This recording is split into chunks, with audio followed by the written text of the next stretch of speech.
I first got into filmmaking, companies like SmallRig were just getting their start. And really the only options for camera rigs were those weird scorpion handles and hot shoe brackets, and it was just gross. Thankfully in 2024, we have so many amazing options for rigging that it almost makes the process exhausting. If you're looking to rig out a camera, hopefully you can get something from this video that will help you make decisions on how you should rig out your camera. Of course, this isn't gonna work for everybody. You Blackmagic Pocket camera users out there are still gonna have a hard time finding a well-balanced rig.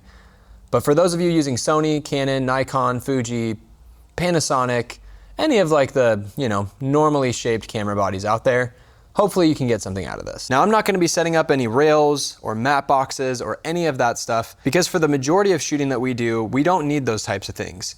We're a video production company. We've been doing this full time for 6 years, and the majority of our work is in the corporate and commercial space. A lot of our projects require us to be quick, adaptable, and nimble. Big, bulky setups really aren't ideal for us. As you'll understand as I build out this camera, our priorities are something that's small, lightweight, easy to balance on our trusty Lang P4S handheld manual stabilizer, and something that's practical and efficient. And there's a couple fundamentals that this kit is built on. Number one is the ARCA Swiss plate standard.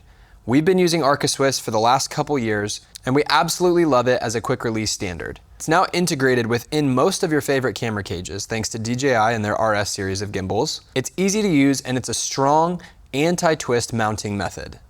We even use it on our Sony FX3, and we've never had issues with it feeling like we were putting too much weight on it. The second fundamental of this build is V-mount power. We honestly just got tired of using the Sony batteries, having to change them out multiple times per day, having to also worry about monitor batteries. And because we use a manual stabilizer and mount the monitor to the top of our camera, it made it kind of difficult to balance. The MPF monitor batteries are not small, they're not lightweight, and they really create a top heaviness to the rig that we were trying to combat. Enter SmallRig's relatively new compact V-mount plate. When I saw that there was a way to shift that battery weight from the top of the camera down to the back and not really add a ton of weight to the rig, I was pretty excited about it. So I bought one, tried it out, and I can honestly say it's made the overall experience of shooting on a smaller camera so much better. I've gotten used to shooting handheld with the FX3 over the past year that we've had it, and I honestly love the weight and the form factor of a little bit bigger cinema camera. Now I know the FX3 is not a huge bulky cinema camera, but it's a pretty big step from what I was used to in our old A7 III days. The coolest thing about this build is that everything just fits into the cases that we already had. The V-mount plates fit nicely into the top pockets here in our Pelican cases, which I did make a video specifically talking about how we lay out our Pelican cases for different productions, how we organize things, and what products that we recommend for that. But the fact that everything just fits, the fact that we can fit an FX3, an FX30, an FX6, all the power mounting cables and monitors for those three cameras in one flight-ready case was pretty exciting. So now that we have that laid out, let's start to piece together this build. Obviously, the main event, the Sony FX3. We've used this camera for a couple years now, and I absolutely love it. It's a workhorse, it's small, it's lightweight, it's compact, and we've had this SmallRig half cage on it since the day we got it, day one, and it's been great. One of my favorite things about this cage is that it does have an integrated ARCA Swiss plate, like I said. And it's a little different because in the past, most of them mounted forward and backward. This obviously mounts sideways, but it seems like in the past couple years, more and more people have started making plates and adapters specifically to use the ARCA Swiss standard in a horizontal mounting method, which is really cool. And this SmallRig V-mount plate is one of those. We now have these plates on every one of our tripods. It's just a Manfrotto plate with an integrated ARCA Swiss in the horizontal direction. So anytime we want to mount our camera to anything, whether it be a tripod, monopod, stabilizer, we just slide it in, clamp it down, and we're good to go. And this thing is rock solid. There's a bunch of different options out there now. This one is from Pro Media Gear. I believe it was like 55 bucks, but again, there's some other options out there, so definitely shop around. But we have these on every tripod that we own, and we have ARCA plates on every camera that we own. So that way we don't ever have to swap out plates. Another nice thing about it being integrated into the plate is, again, you just save that vertical height room. When you're running cameras on a manual stabilizer, like this P4S here, the lower you can keep the center of gravity, the less weight you need to put on the bottom, the shorter you can make this post. If you're stacking your weight all the way up to here, you're gonna have to extend this thing really far. You're gonna have to add more weight. It makes it heavier. It just makes it cumbersome. And this is my favorite way to stabilize a smaller camera like this. So our priority in our build was how can we keep the center of gravity as low as possible? This V-mount plate from SmallRig seemed like a great option because it has that integrated ARCA plate. You literally just slide this on here, line up the center of gravity markers, lock that down. You can then tilt this down, flip out your screen, tilt it back up, lock it down. If you want to, you can collapse it further. You can pull it further away from the camera, which is really great. I think it's just awesome to have that extra functionality. Again, if you're running this on a Steadicam, the more, just physics-wise, the more length you can add to your weight balance, the smoother your pans will be. So having that option to kind of extend it without weighing it down anymore, it still weighs the same regardless of where I have this positioned, but just the flexibility of having that is really great. So that's the base plate, and I just put an ARCA Swiss plate on the bottom of this. Now there is two versions of this. There's a version you get on B&H that has a circular knob and has an integrated ARCA plate. This is the updated version, I believe, because they fixed this where it's a wing nut now. It's a little bit easier to tighten down. They removed the integrated ARCA plate, but they include one in the basic and advanced kits. So I don't know, they're both pretty much the same, but for whatever reason, the one on B&H still seems to be shipping the old version. The one on Amazon, which is this one, has the new version with the wing nut. There's other very, very subtle design changes, but just keep that in mind. If you are buying this, there is a light kit that does not come with the ARCA plate. I actually bought that and had to return it. So if you're planning on purchasing this kit, just make sure you get the basic if you need that ARCA plate on the bottom. One nice thing is it's a square plate, so you can put it on sideways if you wanted to. I don't know why you would do that, but it is nice, I guess, in case you want to shoot vertical and the only option you have is to rotate your tripod head 90 degrees, then you could slide this on sideways. So that's kind of the foundation of this build. ARCA everything. Bottom of here has an ARCA plate. Top here slides into the ARCA plate existing on the camera cage. And the next step is these new SmallRig batteries. Now they're not super new right now. They've been out for quite a while and there's tons of other great reviews. So I'm not gonna talk about them. Other people have already done that. So I'm not gonna waste your time.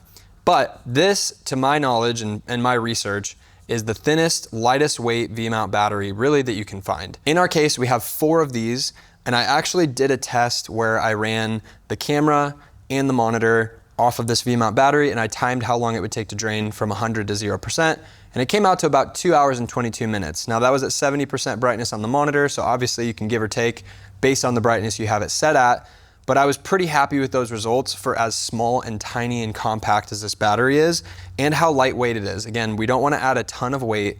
I didn't rearrange and reconfigure this build from the standard monitor battery and Sony battery setup to add weight, but I really just wanted to kind of redistribute weight so that it was better balanced. So these batteries for powering just a camera and monitor are great. So we'll slot that in there, and as you can see, this can be incredibly compact against the camera body. All right, next up, we've got our top handle, which is from Magic Rig. There's a ton of options for top handles. I'm not saying, and by any means, this is the best top handle, but it's got a cold shoe mount at the front. It's long enough to grip onto nicely. That's about all I needed, and it's NATO clamp. I would highly recommend anything you can do NATO, do NATO. It's great, it's anti-twist, it's quick, it's easy, it's adjustable.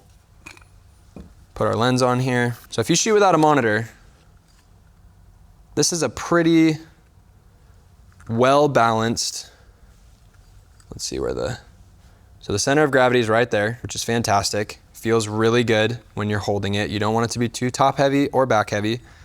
So if you're just shooting handheld and you don't have a monitor, this feels great. Even if you're using the normal grip on the camera, the SmallRig battery is not intrusive. The battery plate is not intrusive to the buttons, to your dials, anything like that. It really stays out of the way, and it does add a nice level of heft to the camera where it's not overbearing, it doesn't feel too heavy.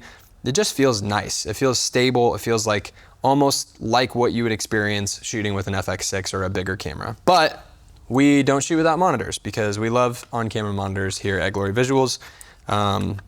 We think the Sony screens are terrible, and trying to pull focus and do our work on just the Sony screen would be a nightmare. So we just have this basic cold shoe mount to monitor mount that will slip on here to the front. And there's a lot of different options for this.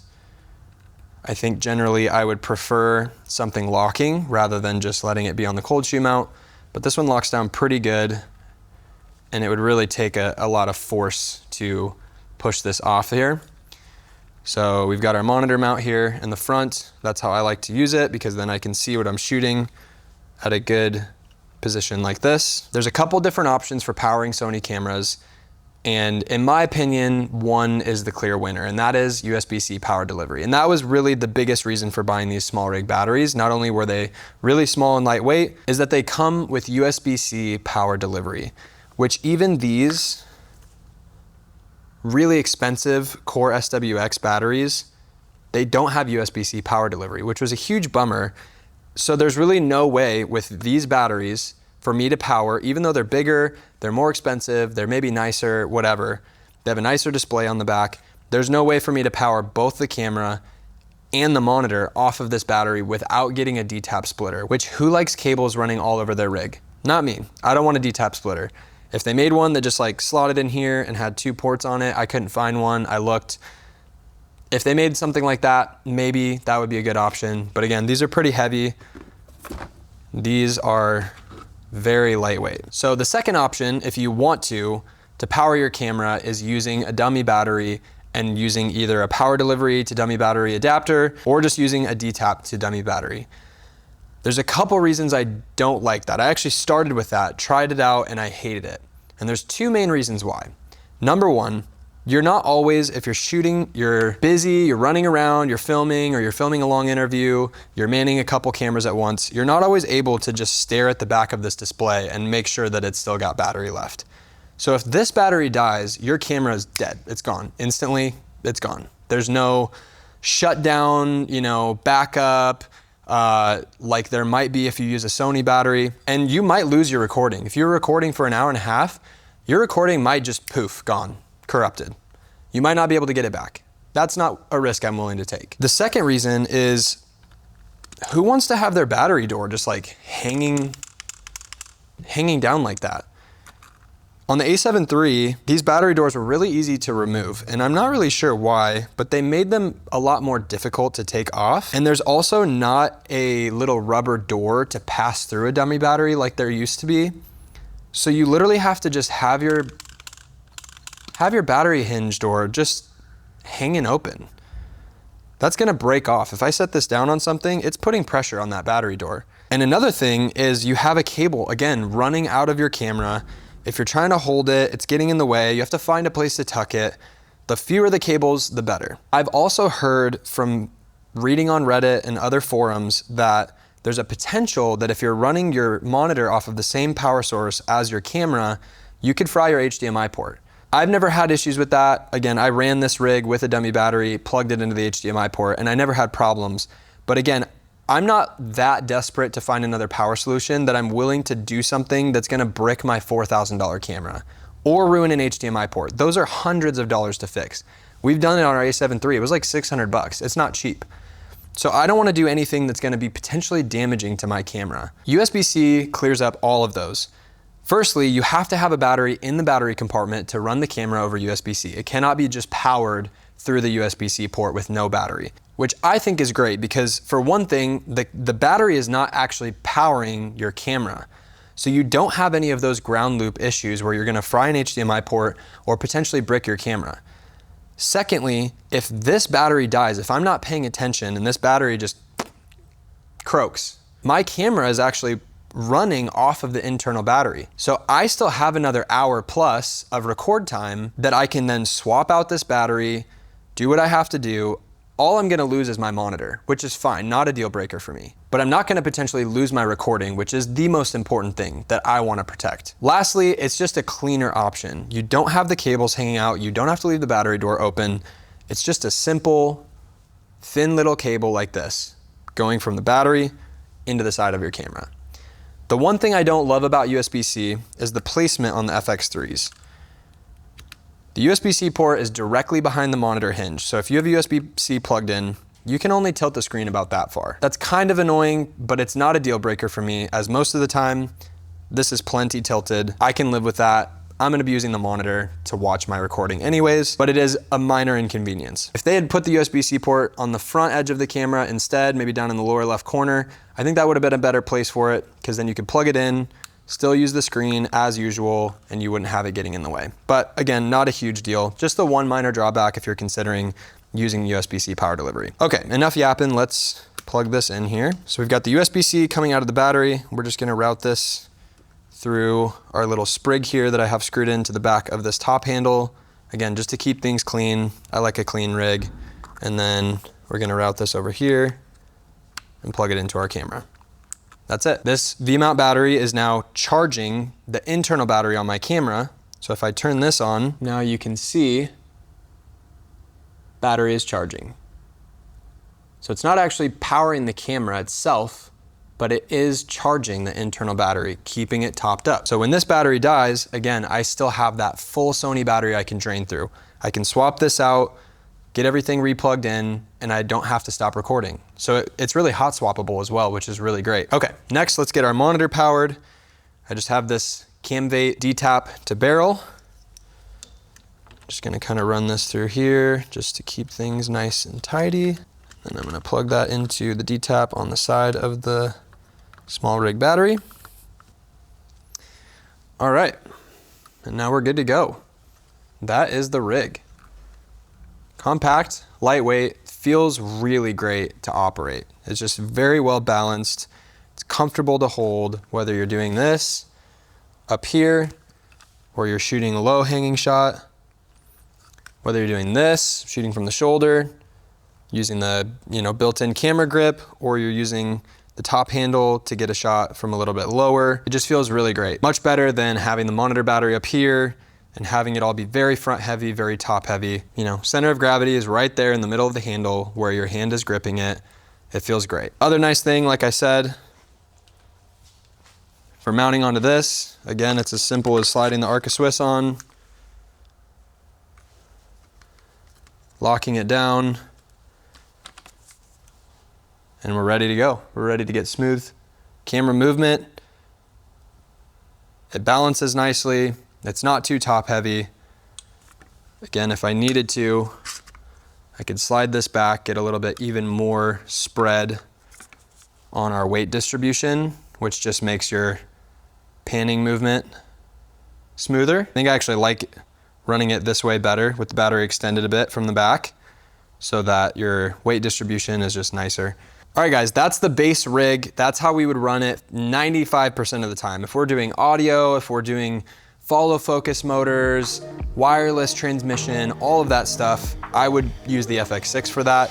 This is more of a run and gun, compact, B-cam sort of setup. If you have any ideas or feedback on how you would improve this rig, or some awesome products that you think you can't live without, definitely leave a comment down below. We love to hear people's feedback. We love to hear what other filmmakers are doing, how they're building out their rigs. We geek out over this stuff all the time, so let us know. If you like this video, consider subscribing to the channel. This is a brand new channel.